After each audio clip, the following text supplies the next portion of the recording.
A serial rapist strikes in a suburb outside Toronto, Canada. The nature of the beatings, what the victims had endured, clearly told us that we're dealing with a sexually sadistic offender. Years later, a serial killer brutally targets young girls in another Canadian town. It was gruesome. Who could kill a young teenage girl and dismember her body? Fear sweeps across southern Ontario. The bloody trail leads police to a pair of unlikely suspects, a young, beautiful married couple. The idea that these were the bad guys, that they were capable of doing anything so vile, is something that's hard for us to comprehend. She assaulted her sister. It was absolutely mind-boggling. It's the most sensational and probably one of the most sinister cases in Canadian history.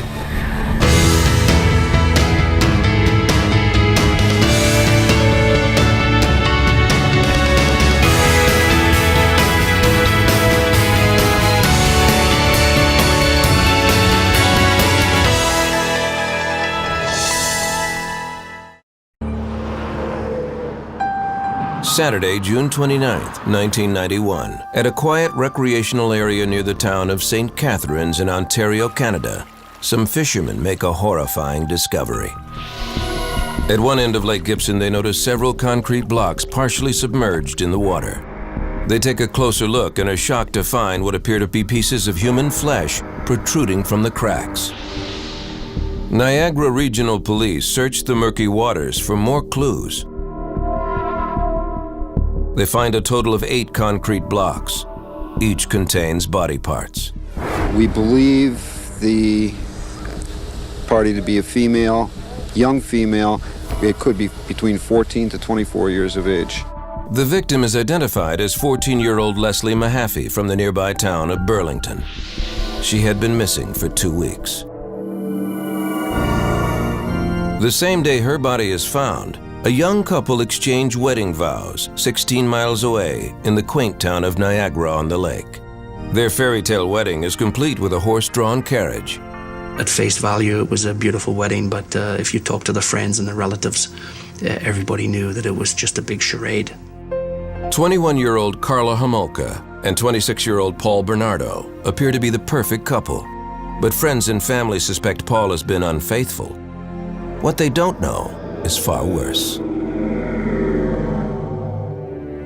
April 16, 1992. Less than a year after Paul and Carla's wedding, 15-year-old Kristen French goes missing from her hometown of St. Catharines. 2 weeks later, on April 30th, 1992, Kristen's parents' worst fears are realized. A man searching for scrap metal finds the body of their daughter in a ditch on the side of the road in Burlington. Kristen had been sexually assaulted, beaten, and strangled. Her body was dumped less than a quarter mile away from the cemetery where Leslie Mahaffey was buried a year earlier. Police consult with FBI profiler Greg McCrary. They suspect there may be a connection between the 2 young murder victims. Those crimes are very unusual, to abduct and murder young women. And there was a sort of a polarization here. One was abducted in Burlington and the body was in St. Catharines. The other was abducted in St. Catharines and the body was found in Burlington. It sort of connected the crimes geographically at that point. The location of the bodies and the viciousness of the attacks lead police to suspect this is the work of an experienced killer. This was no kid that was just starting a criminal career. This is somebody who had developed a degree of criminal sophistication over the years. Police also believe the culprit may have an accomplice after eyewitnesses report seeing the victim talking to 2 people just before she disappeared. What no one could imagine is that police would eventually tie the crimes to these seemingly innocent, beautiful newlyweds. They were attractive looking, they were intelligent, they were in love. The idea that these were the bad guys, that they were capable of doing anything so vile, is something that's hard for us to comprehend. Paul and Carla would be linked to not only the murders of Leslie Mahaffey and Kristen French, but also the killing of Carla's own sister and the rapes of more than a dozen other women in southern Ontario. Their story would generate headlines around the world about the systematic failure of police to catch them and the couple's intense obsession with each other. When Carla Homolka first met Paul Bernardo, she was a 17-year-old high school student who worked part-time at a pet store. He was 23, training to be an accountant, and would soon graduate from the University of Toronto. October 17, 1987, Carla is attending a pet food convention in the town of Scarborough, outside of Toronto. She and a coworker are having a late-night snack in a hotel restaurant when Paul walks in. As soon as Paul Bernardo walked in the door and laid eyes on Carla Homolka, there was, as the friends describe it, there was electricity in the air. It was love at first sight or lust at first sight, whatever you want to call it. Paul stands over 6 feet tall with boyish good looks and captivating charm. Carla is immediately attracted to his handsome appearance and his outgoing personality. Within hours, they are in her hotel room having sex. My sense is that Carla was extremely insecure and was looking for a strong man. Their intense attraction will eventually spiral out of control with horrific consequences. They call it a match made in heaven, but in this case, it was clearly a match made in hell.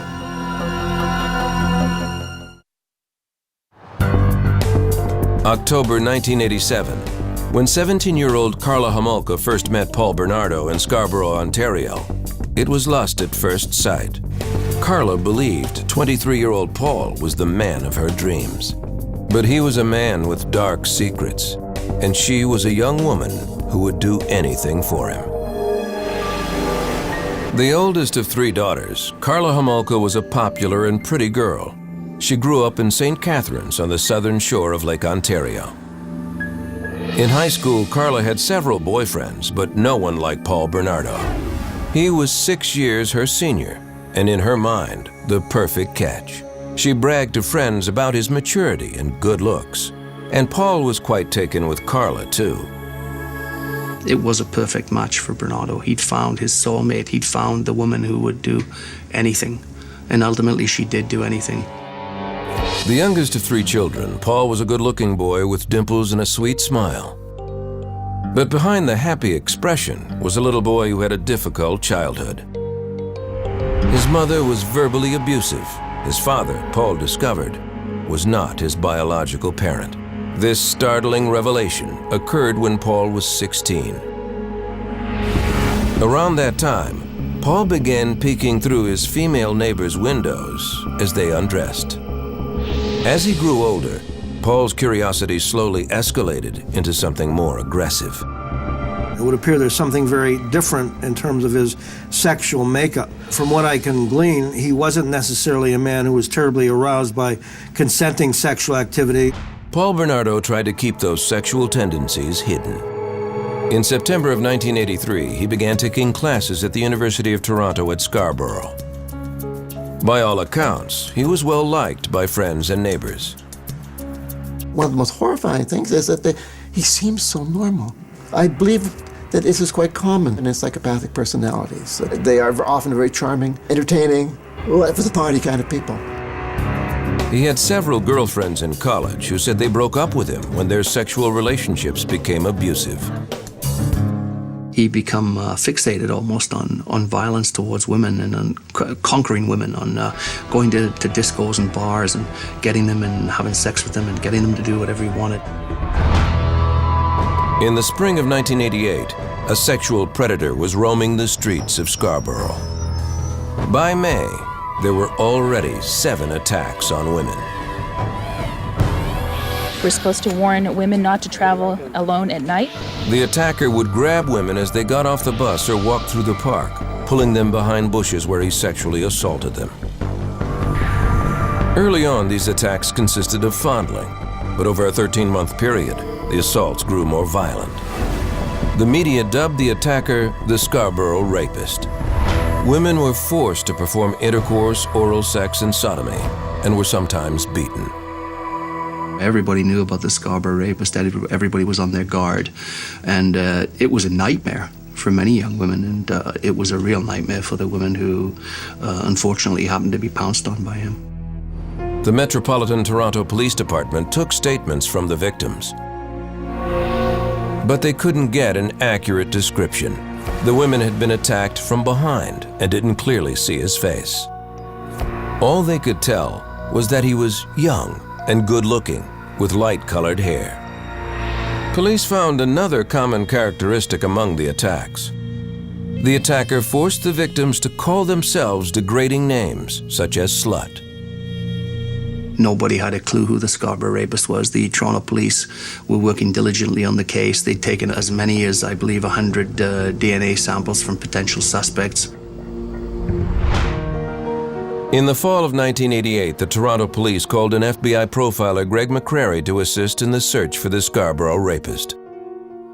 Over the next several months, McCrary analyzed police reports and was able to link 4 more attacks to the Scarborough rapist, bringing the number up to 11. This was a very dangerous subtype of rapist that was very anger-based, perhaps even sadistic in nature. They're rare, but they're very, very dangerous offenders. McCrary's concerns grew as the assaults became more serious. Not only were these women being brutalized, but we felt we're on the verge of perhaps this thing moving over the line into homicide, and that's what had everybody's attention. When one sees a serial rapist, there is a high probability that they're being driven by a sexual drive that's been misdirected, and that they are going to continue to be driven in that fashion unless we intervene through catching them. Special Agent McCrary developed a description of someone he thought police should be looking for. We felt this was more of a high-functioning, intelligent, psychopathic, sexually sadistic sort of offender. And he lives in the Scarborough area in a dependent situation, probably with family members. Early 20s, has a violent relationship with women, even women that he's in a relationship with. When Paul Bernardo and Carla Homolka first met in the fall of 1987, there had already been 3 attacks linked to the Scarborough rapist. Carla never suspected the man she was falling in love with could be linked to such brutal crimes. At first, Paul Bernardo showered her with flowers, with gifts, and treated her really well. He was a considerate person. He was a considerate lover. He was a nice guy. And she flaunted him something fierce. Paul and Carla's relationship quickly intensified, both physically and emotionally. Over the next year and a half, Paul drove to St. Catharines to visit Carla several times a week, an 80-mile trip. Her family adored him and wasn't concerned with their 6-year age difference. Like 19-year-old Carla, her parents thought Paul was a perfect catch. In the spring of 1989, Carla graduated from high school. By the fall of that year, Carla was telling friends that Paul had been verbally abusing her, but she was always quick to forgive him. That December, Paul and Carla took a romantic trip to Niagara Falls. There, he asked her to marry him. She eagerly accepted. To her parents, he seemed like an excellent choice for a husband. He was good looking. He had ambitions to be a rap singer. He'd been trained as an accountant, had a degree from the University of Toronto. Certainly he had all the credentials to be a dream son-in-law. They set a wedding date for the spring of 1991. May 29, 1990, police released a composite sketch of the Scarborough rapist to the media. The composite sketch came out about the time we were doing the profile. One of the victims got a pretty good look. When the sketch was released, friends of Paul Bernardo were stunned by what they saw. Paul Bernardo's best friends had in fact contacted Toronto police and said this artist's concept is a ringer for Paul Bernardo.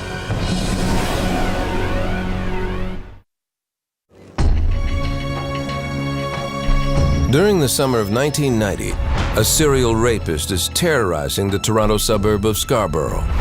Police release a composite sketch of the suspect. Metropolitan Toronto police stations are flooded with calls.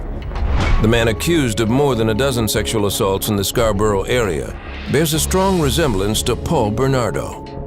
By November of 1990, several people, including Bernardo's own friends, have given his name to police after seeing the composite sketch.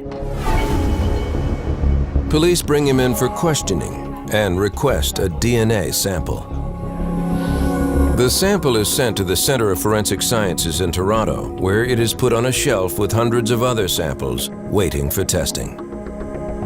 Keep in mind that DNA still, even at that time, was relatively new. It isn't what it is today. There's all sorts of different technology today that we can get DNA readings very, very quickly.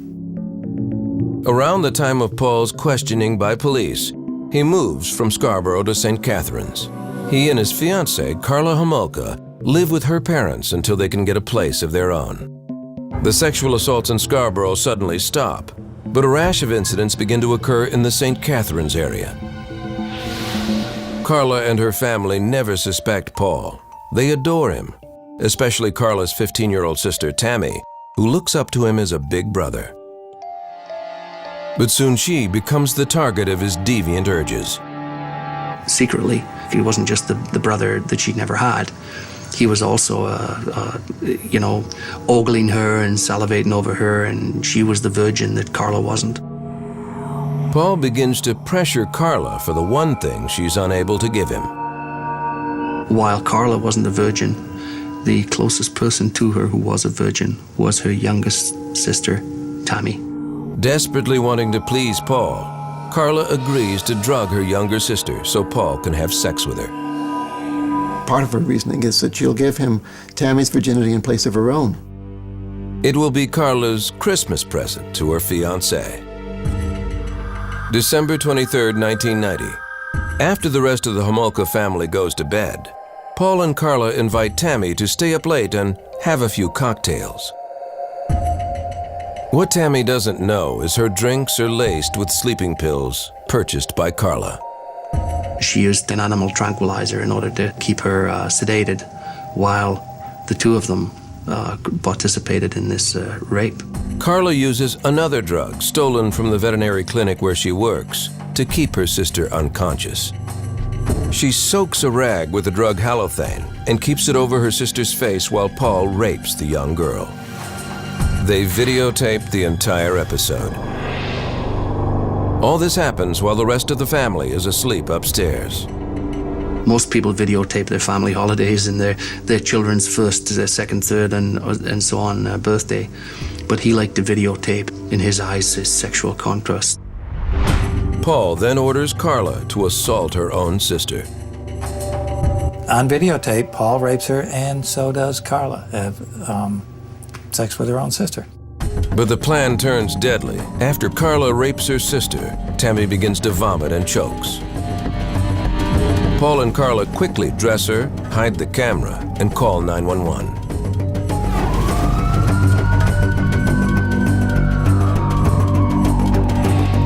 When paramedics arrive, the couple says they had tried to revive Tammy after she passed out from drinking. Tammy is taken to the hospital, where in the early hours of Christmas Eve, she is pronounced dead. It never crossed anybody's mind that her own sister had participated in the killing. Although doctors find a mysterious burn mark on Tammy's face, where Karla held the halothane-soaked rag, they conclude that she died of natural causes. Paul and Karla claim the mark as a rug burn caused by their attempt to revive Tammy. Karla's parents view the death of their youngest child as a tragic accident, something that could happen to any teenager. Everybody kind of took it at face value, so to speak, and wow, accidental death. Kids do drugs, kids drink. How unfortunate, how tragic. A month later, Karla and Paul move out of the Homolka house and into their own home. They move into this two-story bungalow in Port Dalhousie, a small town near St. Catharines. On the outside, they appear to be the perfect couple, but behind closed doors, Paul begins to turn his aggression on Karla. He teases Karla that he is the Scarborough rapist and begins physically abusing her. Any thoughts Karla has of leaving Paul are diminished by her insecurities and fear that he will tell her parents about her involvement in Tammy's death. In this particular case, we have a man who is a serial rapist who meets up with a woman who ultimately ends up participating in further acts of sexual abuse and ones that are even far more serious. Paul Bernardo had given a DNA sample to police more than 2 months earlier, but it still hadn't been tested. Anytime offenders come into contact with the police and they don't end up in handcuffs, they're emboldened. They think they're better, smarter than the police. June 15th, 1991.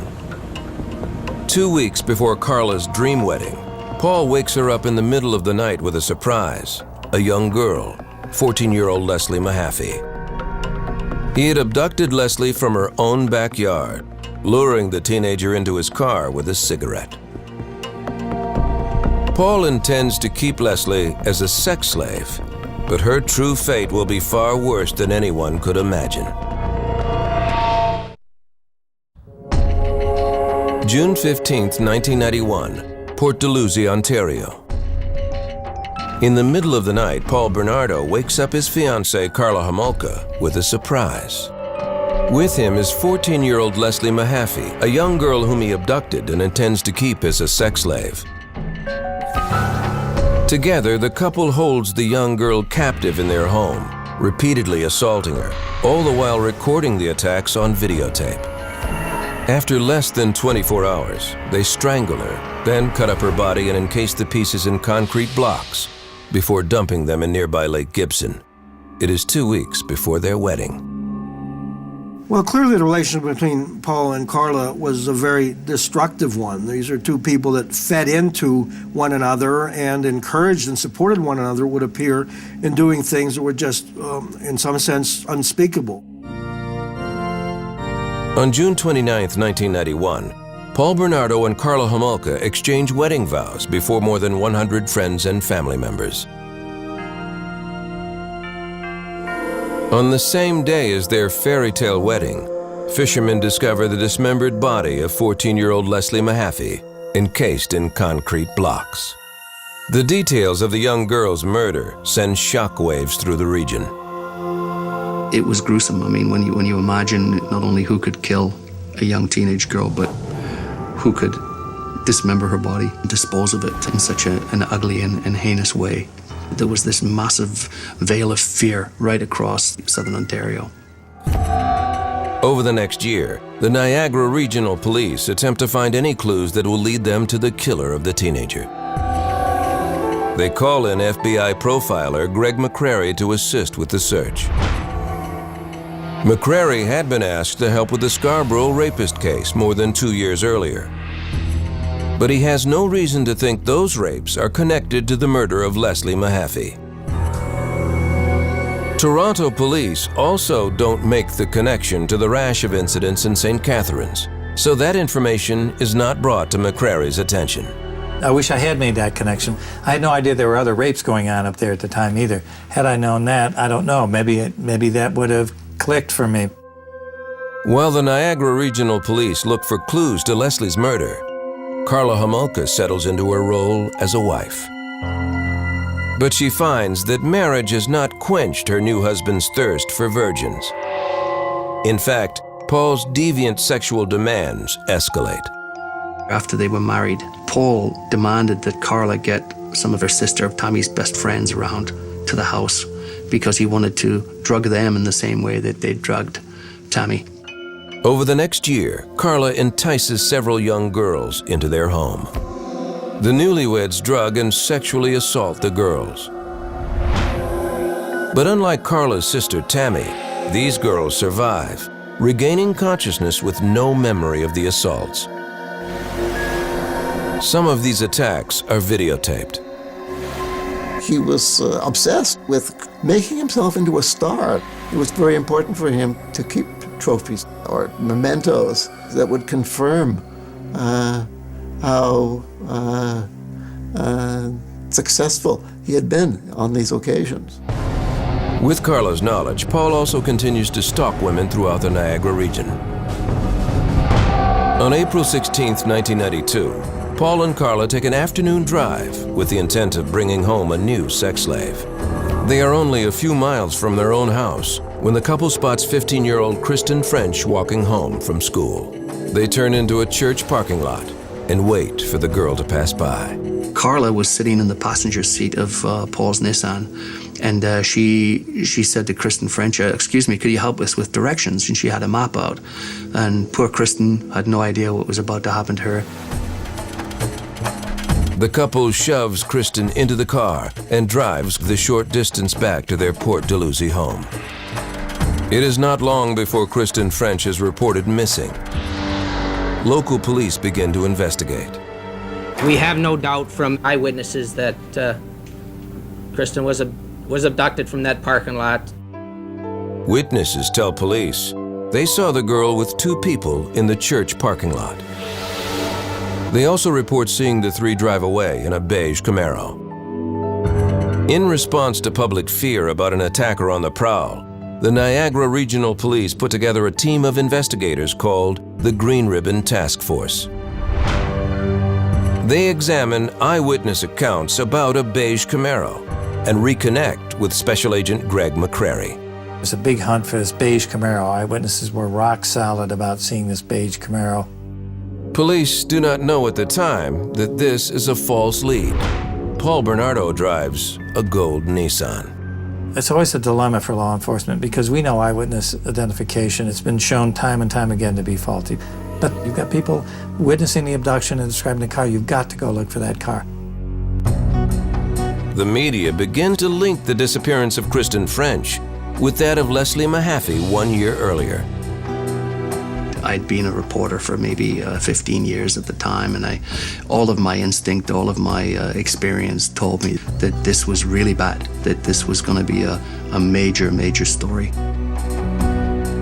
Kristen's father appears at a press conference, offering hopeful words to his only daughter, should she be watching. We want to know that we are thinking of you and that everything can be done is being done.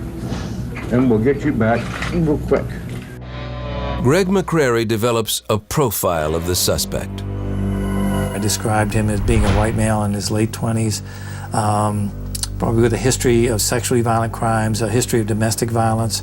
He would beat his domestic partners. Based on eyewitness reports that there were two offenders, McCrary hopes that maybe he can get through to one of them. If we can drive a wedge in between them, there's likely to be a falling out, and we would like to very much be able to facilitate that. Paul and Carla keep Kristen French for several days, raping, sodomizing, and beating her. They videotape the assault to add to their collection. Finally, they strangle her.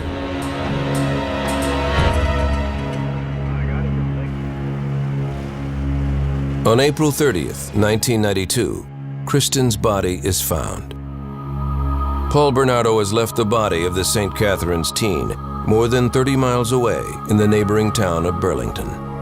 Her body is discovered in a ditch near the cemetery where Leslie Mahaffey was laid to rest. While authorities attempt to link the two cases, local media feed the public's hunger.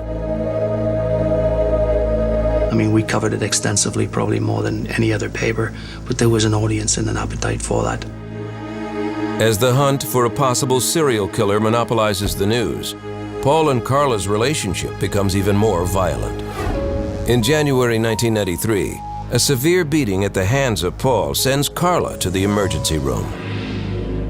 Around the same time, the DNA samples collected more than 2 years earlier in the Scarborough rapist case are finally processed. After sorting through hundreds of samples, Paul Bernardo is identified as the man responsible for the Scarborough rapes. He is now living 80 miles away in Port Dalhousie, where Kristen French and Leslie Mahaffey were murdered. That was a moment where I was both excited and frustrated. They had identified Paul Bernardo now as being the Scarborough rapist, and then he had moved into this area and became prime suspect, number one suspect in this case. Bernardo had been identified and questioned based on a composite sketch of the Scarborough rapist more than 2 years earlier. At that time, he had also given a sample of his DNA. I think he was more brazen and more aggressive than ever, thinking that for whatever reason he'd beaten the system. After investigators connect the three cases, reporter Alan Cairns gets the police tip of a lifetime. The guy said, pull your Scarborough rapist files. And I remember, no, it's the Kristen French murder. And the Leslie Mahaffey murder, he said, pull your Scarborough rapist guy files. It's the same guy. And I was stunned. Huge, huge story.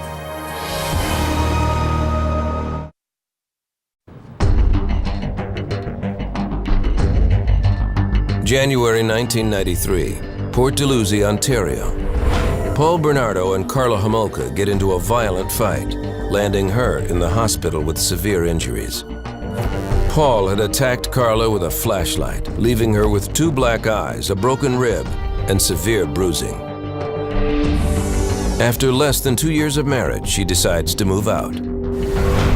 Around that same time, Toronto police contact Carla to discuss the DNA results of the Scarborough rapist case. After more than a 2-year delay, officials have identified her husband Paul Bernardo as the Scarborough rapist. Police suspect there may be some connection to the murders of Kristen French and Leslie Mahaffey, but have few leads. To question Carla, they bring along members of the Green Ribbon Task Force, the team investigating the murders of the girls. She thought to interview her about the domestic assault. In my opinion, they handled that interview exactly right because they didn't accuse her, they didn't overstep the bounds, but just by having Green Ribbon Task Force investigators there, that message was being communicated to her. After the interview with authorities, Carla breaks down and confesses everything to her family. She is afraid police already know or are close to discovering the couple's terrible crimes. On her parents' advice, Carla gets an attorney and tells him that Paul is the Scarborough rapist. She also admits to their being involved in the deaths of Leslie Mahaffey, Kristen French, and her own sister, Tammy Homolka. Carla holds the key to putting away one of Canada's most notorious serial rapists and killers. But she will only agree to testify against her husband in exchange for a reduced sentence for herself. Her attorney began to cut a deal, and that, of course, was of tremendous interest, to all the investigators, being able to shed some direct light on these murders and what was going on. Carla makes a full confession to police. She confirms that Paul is the Scarborough rapist, then places complete blame on him for the deaths of all 3 girls. She says that Paul forced her to be a part of the attacks against her will. Carla also tells them that all the physical proof they need is in the couple's house, on video. When it came together, it was the aha moment. It's the, it makes perfect sense now. That you could see that escalation, the escalation that we dreaded early on in the Scarborough rapes. Word quickly spreads that there's been a break in 3 of Canada's biggest unsolved criminal cases: the Scarborough rapist and the murders of Kristen French and Leslie Mahaffey. Police know they have to move fast before Paul Bernardo tries to make a run for it. February 17, 1993, police arrest Paul Bernardo. Investigators begin searching his Port Dalhousie home. I will confirm for you this morning that we have obtained the search warrant. We entered the premise and began our work. During a 71-day search, police cannot find the videotapes, which Carla claims show the attacks on Leslie, Kristen, and Tammy. Carla's word is all prosecutors have to go on if they want to move forward and press charges against Paul Bernardo. Given her extensive knowledge of the crimes and her willingness to testify, Carla's attorney is able to arrange a plea agreement with prosecutors. They made a deal with Carla Homolka because they had no choice. They did not have direct evidence linking Paul Bernardo to the murder victims. In exchange for her testimony against her husband, Carla receives a reduced sentence for her involvement in the murders. The deal is kept secret from the public. June 28, 1993.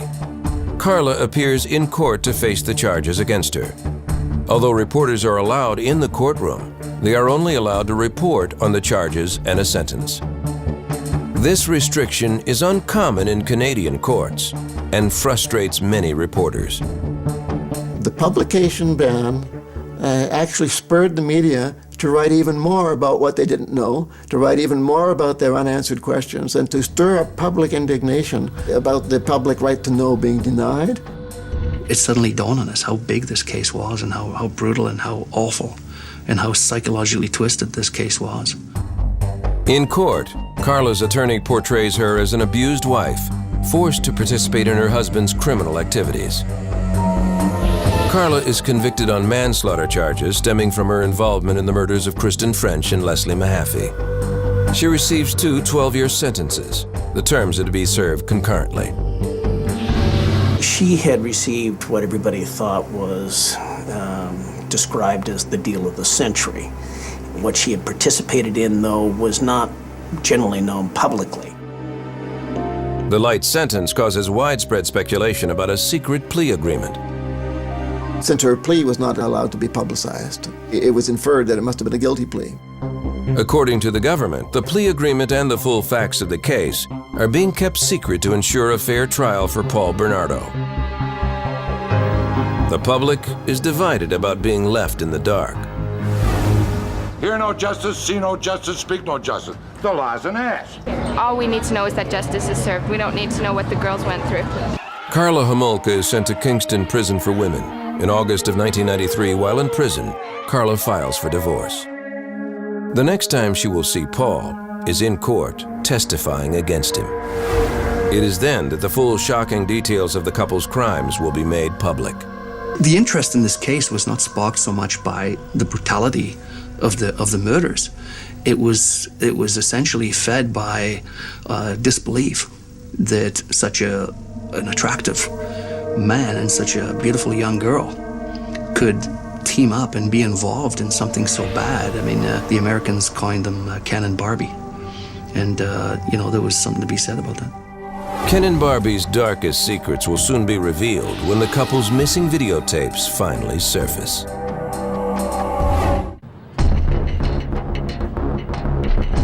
May 18th, 1995, Toronto. It's day 1 of Paul Bernardo's trial, one of the most anticipated murder trials in Canadian history. People line up for blocks to try and get a seat inside. Scarborough native Paul Bernardo pleads not guilty to 9 charges in connection with the deaths of Leslie Mahaffey and Kristen French, including kidnapping, unlawful confinement, aggravated sexual assault, and murder. His now ex-wife Karla Homolka is already doing time in prison for her participation in the crimes. After agreeing to testify against Paul, Karla is serving a 12-year sentence. Inside the courtroom, the day begins with some powerful new evidence for prosecutors.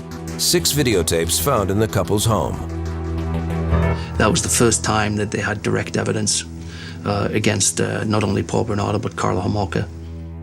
Much to everyone's surprise, the tapes reveal a very different version of events. Karla had misled authorities about her involvement in the crimes. On the videos, she is seen fully participating in the attacks. Had the tapes surfaced earlier, they may have affected her infamous plea deal. The tapes were crucial evidence. They were the smoking gun. On one tape, Karla is seen raping her own sister. She assaulted her sister, captured on videotape. The idea that one sister would offer up a younger sister as some sort of a present without a gun being held to their head seems bizarre in the extreme. It was absolutely mind-boggling. In court, the defense maintains that any crimes committed by Bernardo stopped short of murder. We had this sort of history to work on, that all of his sexual assaults, the women had lived. It was only when he was in this very close interaction with Karla that they didn't. Paul Bernardo insisted right from the beginning, and I'm sure does to this day, that he was not the killer and that Karla was. On June 19, 1995, Karla Homolka goes to court to testify against her ex-husband. She tells the court that she is a victim and that Bernardo was the mastermind behind all 3 murders. On cross-examination, the defense plays the videotapes, which clearly show Karla's participation in the assaults. She uses battered wife syndrome as her explanation, a claim sharply disputed by Paul's attorney. I'm not suggesting for a moment that she was not abused by him. What I'm saying is that she could not be classified as a person suffering from a battered spouse syndrome. I think in battered spouse syndrome that we're talking about people having tremendous psychological abuse. As I see it, she was more of an accomplice in these horrible crimes than a victim of these crimes. Paul Bernardo's trial lasts nearly 4 months. In an effort to spare the families more grief, the judge allows the jury to see the graphic videotapes, while the public is allowed to hear only the audio portions. Professionally speaking, I was disappointed that we didn't see the tapes. Personally speaking, I'm glad we didn't see the tapes.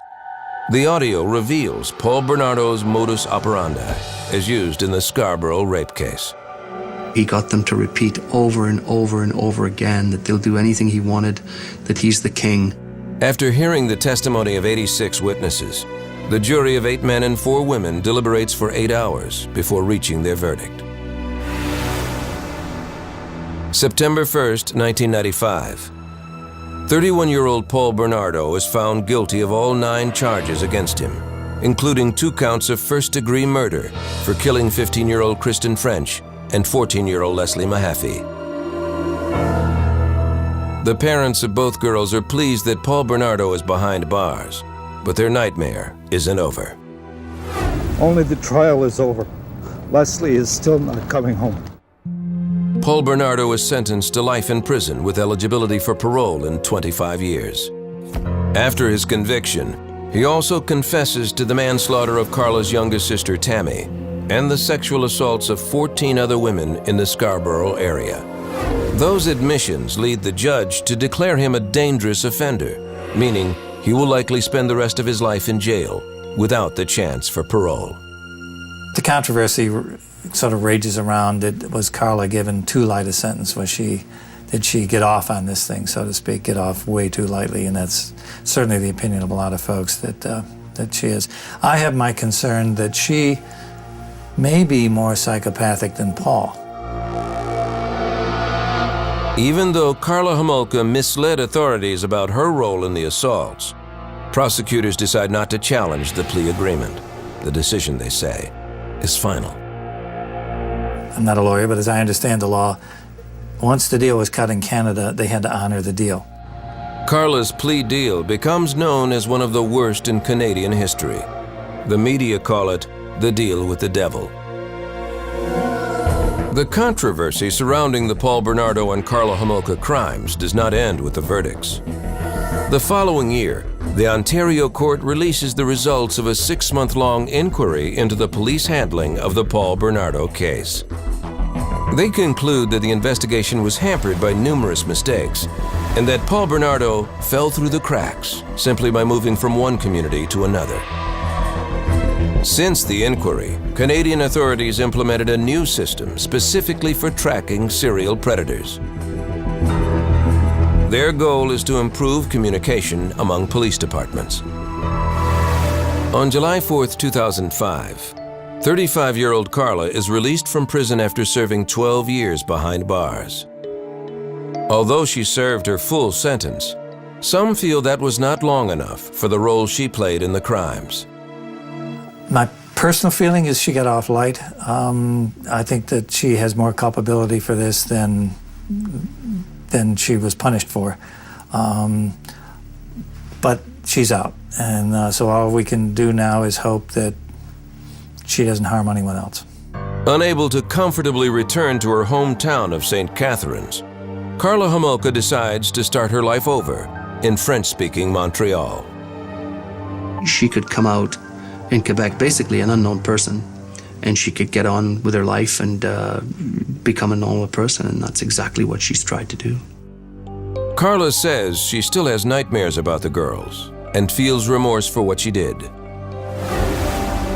She should be scrutinized. She shouldn't just be allowed to, ride off into the sunset. In February of 2007, less than 2 years after her release from prison, Karla Homolka gave birth to a baby boy.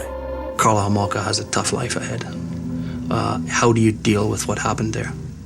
And how on earth is she going to break it to her child what happened?